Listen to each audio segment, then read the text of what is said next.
Бәріне сәлем, менің есімім Назерке. Бұл менің алғашқы таныстыру видеом.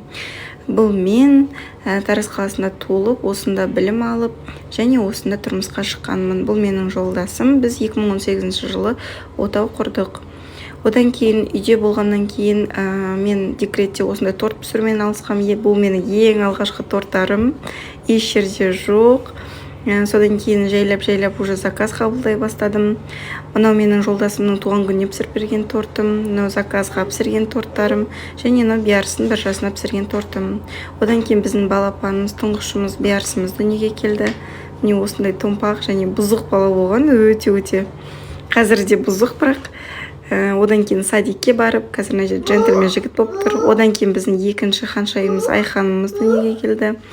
Қазір жасы 2 жастан асты. Бұл екеуі бірге түскен сурет. Айханым садикте ашық сабақта түскен суреттері.